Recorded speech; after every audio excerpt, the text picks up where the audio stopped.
Hey, how's it going, guys? Today I'm checking out the Bakeey i3 smartwatch, available for $100 at Banggood. Now there's really nothing around the box, except it is taped up if it's brand new. So inside the box you get the smartwatch itself. You've got a user manual. It seems like this is a screw and small screwdrivers for the thing to probably open it up. A charging mount. And then the USB cable should be in here. Mark the USB cable. Then we've got a product warranty card along with, I believe this is another user manual, but it might be in a different language. I believe this is Mandarin, Chinese Mandarin. The watch looks pretty nice and simple. It's all black with the straps being black too, and they're made of silicone. This does have an IP rating of 67, and it seems like, I can't read this, but it seems like it's saying it has a nano SIM on the side. It's got to be this side where you can install it. You gotta have the screw, that's what the screwdriver's for. It's screwed up, and then when you take this out, there's still a screen protector on it. On the right side you have the power button, which also acts like a lock and unlock button here. The camera, I'm not sure how many megapixels it is. I'll have a link in the description for the specs and the product listing, but apparently this has a f2.0 aperture lens, and it's made by Sony. Now I'm not sure if I'll believe that, but I guess I'll see how it is, and I'm not expecting the camera quality to be any good, to be honest. There's the charging pins, or the charging magnet area, heart rate monitor, the speakers on the corner here, so I'm just assuming it's not going to be covered when it's on your wrist. And on the other side is where you can put your SIM in. So I opened up the SIM area. The nano SIM you can place in here, and it goes in this way, and then you can just kind of push it down. I use the screw because it's easier that way, or the easiest way to put it in, and then you can just hear it click, and there you go, it's in. This has a 1.5 inch IPS display, 320 by 320. It looks pretty nice actually, and it's a transflected display. A transflected display basically means is that when you're outside you can see this in sunlight, kind of like the Amazfit Pace smartwatch if you've seen that video, or if you've seen that watch before. Now I can't really show you how it looks outside because there's no sunlight here. There's absolutely zero sunlight out today. I'll make a video on Instagram, like a short video if you want to follow me there, just to see how it looks when the weather's going to be nicer and when there's going to be like full sunlight out, just to see how the transflected display works outside. It does get relatively bright, brighter than the Amazfit Pace watch. Now I don't want to make a comparison video between the two, but yeah, this is definitely a lot brighter. It's a capacitive touchscreen with Corning Gorilla Glass. The watch itself looks pretty nice because the bezels aren't too thick or anything, and it's just black all around, so kind of a solid look overall. And I like a bigger screen versus like a 1.34 inch screen. You get a little more space to move things around or maneuver. You also have quite a few clock faces available that come pre-installed. And you can also install more all the way at the end. Just really quickly, going into File Manager, it'll show you how much space is available, and it's 12.32 out of 0.52 gigs that are used. Now that's quite a bit of storage available compared to a lot of other watches. It's better than 8 gigs. 16 gigs will do for me. I think that should be the standard. And it does come with Android 5.1. Now here's one thing that I don't like, is that the screen, these rounded watches, the screen gets cut off slightly on the edge, and that's pretty much a nuisance for me. Android Wear, I'm pretty sure, doesn't have that problem, but connecting to your phone is relatively easy. You gotta download the Wii Watch, and then you can find it either on the App Store or the Play Store, and then you can say notifications, click on Connect Phone, and you can get the barcode scanner here, and then click the search button, enable this, and then by the way, make sure Bluetooth is on your phone. I actually found out that I had Bluetooth off on the watch here, but now that it's on, I went into my Bluetooth settings, and then you click i3, and it should connect from there. Initially, when I clicked on i3, the I button here on the iPhone, I wasn't able to find sync contacts initially, but it eventually shows up when you play around with the watch a little bit, like make a quick phone call, and then sync contacts shows up. You can click on that, then you can go into contacts, which is your first app. You can click the menu button here, and then what I did is I pressed synchronize contacts. I chose the iPhone, which was there already, then I clicked synchronize, but it says unable to connect a device. So this is interesting because that's what happens, but you see there's no contacts here, but when I go into my Bluetooth call settings, I have my phone book ready right here with all my contacts. So that's a little interesting. It won't synchronize other things like call history, or actually does. Right there, it wasn't working initially, which was funny, but I guess it's working now. So it's a little weird, but you can make calls from here from Bluetooth call. I guess phone or contacts could be just for like the SIM. That's probably what it can be better used for, is just the standalone SIM. The next app is the phone app, but this can only be used if you have a standalone SIM, otherwise it won't work. So you'll get a notification error here, that no SIM or SIM error. And then underneath that, you can find the Bluetooth call one. This is basically to talk through your phone. So if you get a phone call on your phone, you can talk to them through here, or you can use your phone too. You have either option, or you can make a call from here as well. So if I was to type in some random numbers, and I did just make a call with someone and they could hear me well, and vice versa, I could hear them pretty well too. It wasn't fully loud or anything, but it was good enough, I would say. So we can try to place a call like that, and then you can click this so you can switch speakers from your phone. Testing out the messaging app, you can't send notifications, or not notifications, but you can't send text messages through your phone, and it doesn't seem like I'm able to receive these messages that I get, like text messages, on here, so that's an unfortunate thing, because that's one main thing that smartwatches are used for, is to receive notifications. And this, I see it being used for when it's like a standalone watch, to have when you have a SIM inside. That's when it's going to be useful. The next app is settings, and this is pretty self-explanatory. So first off, you can change the sound. Now I gotta say, compared to other watches, this doesn't get as loud, but it's decent in loudness, and your wrist will never cover, almost never cover, the speaker, because if we look at the back, it's located, it emits from the side almost. That's something you won't have to worry about. And then display, I'm sure it's pretty much straightforward. You can get the brightness levels here, so you can put it all the way up, and then you can have a timeout all the way up until 30 minutes, which is crazy. I don't think anyone will need it that much, but it's there. 30 seconds sounds a lot better. And then app adaptation, I'm going to the app list style. I currently have it set at a list. Now we can change it to an arc, so if we go back for a second, it'll be like an arc like this, which is pretty nice. It's a little better looking than just a list. I think the next one that we have is the best one, which is Matrix. The logos are a lot bigger here, and that's a good thing because it'll be easy to press on. The next one is Connect. Now this is where you can go into Bluetooth or Wi-Fi, have Wi-Fi hotspot, or even turn airplane mode on, and you can check the GPS too. On the bottom you can restrict apps in the background, or from running in the background. I also got connected to Wi-Fi not too long ago, and I gotta say the keyboard is just awful on here. It's really hard to type things. We got gestures here for screen on, razor, and then Pedometer Service. Now screen on gesture is basically when it's off, you raise your wrist, and then it should turn on. It takes about more than a second, or even sometimes up to a second, to just react or turn on. And so it's not really responsive like other ones that I've used. Now the reason why this 2-second delay can be annoying is that sometimes you don't know if it's actually going to turn on. I'm glad that it did turn on right there. It's not always the case. In the accuracy test, it was about 60% or 50%, you could say, that from when I checked. Now that's just a rough estimate kind of. But either way, yeah, having that 2-second delay makes you think it might not turn on, so you got to physically press it then. A small hindrance though, but nonetheless it's there. Underneath that you have the Pedometer Service. This is basically to, if you want to have pedometer on, if you want to track your pedometer, your steps, then turn this on. Then we've got power saver mode, so you can save some power here. It shows you the power time.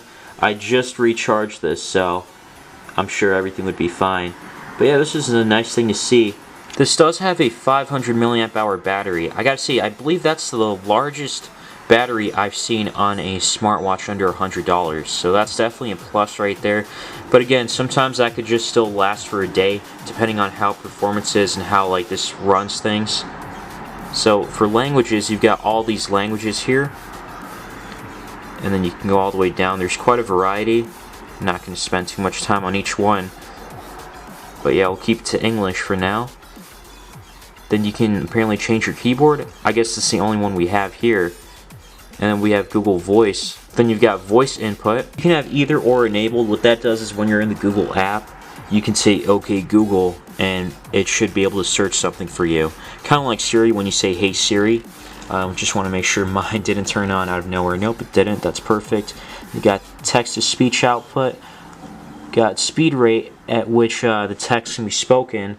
So if you want something slower, you can make it that way. Normal, fast, faster, rapid, and the fastest. I feel like that would be too fast for me, so this is just fine. This is an example of speech synthesis in English. So this shows an example of the rate it's going to be at. So I just want to see what the fastest looks like. Yeah, that's that's too much for me. Apparently you can go all the way to the slowest to very slow. This is an example and that is pretty slow. Synthesis in English. Almost sounds like you're not going to say it. Then we've got date and time here, where you can change obviously the date and time. It's kind of pretty self-explanatory. You can reset equipment. So if you want to back up or just restore everything, which don't want to do right now. Uninstall any applications. Let's see. So the ones that come pre-installed you're stuck with, but the ones that you do install, you can definitely uninstall it from here, from the settings. And then About Watch. So we were here just a moment ago, Android 5.1. I've been playing around with the browser tab, and it seems like that you can't switch it from full to small. It just stays at this one area. There's no way to adjust the volume, but you can watch videos on here. When you tilt it one way, just slightly, so videos are pretty fine, but one problem is that you can't press the pause button because it's like cut out, and that's pretty unfortunate. And we've got the calendar, pretty self-explanatory. The clock, you can set the alarm, as well as have like a stopwatch here. Then you can press on here to stop it and then reset. Now the camera, I tested out the camera outside, and I gotta say it was better than what I had expected. Now you can see all that stuff on the side here, and so I did take one picture outside, one picture in here, and I am actually kind of surprised at the quality. Now it's nothing crazy, of course, but it's better than what I expected. If you look at the outside photo I took here, this actually came out a lot better than what I'd expected. Overall, I gotta say, better than what I expected. I like the camera on this. When I go into music, I really don't get anything, and then when I click scan, nothing seems to come up. And then my music is playing through my phone here, not the watch. So I'm not sure exactly how this would work. I'm sure if you download music, that's a different story. It'll probably show up on here. That's most likely how I'm guessing it works. And then you got the sound recorder here, so if you want to test your sound. So hey, what's going on, guys? This is just a sample test to see how the voice or how the microphone is. So we can click done, then we can click save, and we can see our recording file list. Hey, what's going on, guys? This is just a sample test to see how the voice or how the microphone is. Okay, so you can see that the microphone, you can hear me well, and that'll show how you'll sound to another person on the phone. And then you got the file manager here. When you click on this, again, it shows you how much is available and what's used. So that's kind of nice. Then you can see all your files here. Pretty self-explanatory. And you get the weather app here. So you can see where you're at. It'll tell you your location and what time it is, and then how everything is. And you can click refresh on the bottom. You can also see this all the way from your main page here. You just click from underneath, or just swipe from underneath, and you'll see this right here. One of my favorite apps here is voice search. How old is Michael Jordan? That's what's going to come up. Then you can click on the top right to enable voice search, but we also have OK Google enabled, so right there you see. And it should work from there most of the times, or even all the times, but when you try to search up a video, it'll direct you back to the browser. So that's just one thing I checked. By the way, we've got quite a few apps open. You can hold the power button and this will come up, so you can turn off, reboot, power save, or see your recent tasks, so your task manager. You can go ahead and close these by clicking the X button here. And you can also see where it says small to full. So you can switch that out if you're not able to see everything. You can switch to small. Not all apps are compatible, and it'll have more of a square shape, so you can have everything in full. Like you can see the corners a lot better. We got the Play Store. We got Google Maps here because it does have a GPS navigation tool apparently. So on Google Maps here, we can click Navigate, and it'll show me my location and where I want to go. So you click Start Navigation, and it starts navigation right there. Next to Maps, you got the Connect to Phone. So when you want to set it up like we did earlier, then we got health here. You can click heart rate to see your heart rate. I already have my heart rate and checked it. I'm at 60 beats per minute. So it does seem alright. pedometers there too, so it tracks your steps. The other way you can check this out is if you go back to the main area. By the way, when you go from left to right, it shows your notifications. From top to bottom, it shows the date and time, and as well as how much battery life is left. It says that I'm not connected to Bluetooth, which is weird because I am connected to Bluetooth, so I don't know why it's not completely accurately showing that, but it is showing it on my phone that I'm connected. And you are able to make calls still too, regardless of whether it shows up or not on this, as long as you're connected with your main phone. But yeah, so then we got other options here, like this is the hand bright screen on. You gotta insert a SIM card to use this feature, locations on, change the brightness to low, mid, high, Bluetooth, as well as Wi-Fi. Then you go once more and you can get to pedometer. So that's health, and then music control. Unfortunately, it says you got to make sure the Watch app is connected. And I gotta say, this app is just terrible. It doesn't seem to be connected at all. It makes sense why it has 1.6 out of 5 stars. But yeah, if you try to slide this here, this will likely work better on an Android watch, because I've used this on Android watches, or Android phones, I mean, and it worked pretty well. So when I click play or stop, it doesn't seem to work. But on an Android watch, it would work, and I'm not able to pause it from here or lower it, so that's unfortunate. Another feature that may not work if the Watch isn't worked properly is Find My Device. When you click start, usually it says please connect Watch app first. Usually what happens is this will start beeping and it won't work right now because Watch isn't connected. It did connect before, but it does disconnect, and I'm not the only one with this problem. If you look at the reviews on the App Store, you'll know what I'm talking about. But that's beside the point, I guess. And then you can switch platforms from iOS to Android. If you have an Android phone, click on Android, and then iOS is for iPhones. And then this is the stuff I've installed underneath, which is the Antutu Benchmark. And I gotta say, the score did come out pretty decent. I believe it was, 19,000, just under 20,000. It's a pretty good score overall, I want to say. This is a little more in depth. We got 1500, 52, 2588 for the common use score. Multi-score is right there. Then we've got, it defeated 1% of the users with GPU. So the GPU score got 0, it's not supported, but it does have a Mali 400 GPU, I believe, or Mali 400 MP. We'll take a look at that in just a moment. And then you got your last score here. It defeated 11% of the users in memory. It would definitely score higher if it recognized the GPU here. It's got an MT6580 processor, quad-core processor, with a Android 5.1 that we saw before, Mali 400 MP GPU, 320 by 320 resolution, which is alright. It's not bad at all. It seems pretty nice. First game we're checking out here is Fruit Ninja, and I have it set to full screen mode, and it does seem to be pretty slow.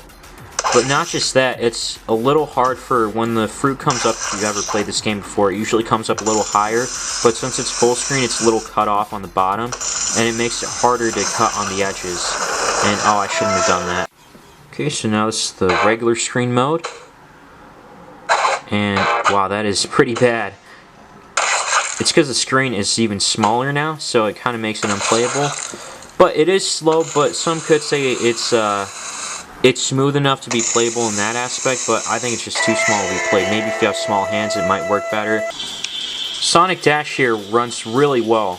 There's almost no problems whatsoever. Sure, there's a bit of a lag, but it's definitely a lot smoother than a lot of other watches I've tested out, and that's a good thing to hear and see, actually. So overall, I gotta say, I like this watch for the reasons of having a nice camera, a nice transflected display, 320 by 320, a nice speaker on the back too here, and yeah, it seems to run games relatively well. Now, depending on the game, like Fruit Ninja, you're not going to be able to play so well because, again, it's a small screen, and I wouldn't expect to play too many games on a smartwatch in either case. I do want to test out battery life a little more and see how that is.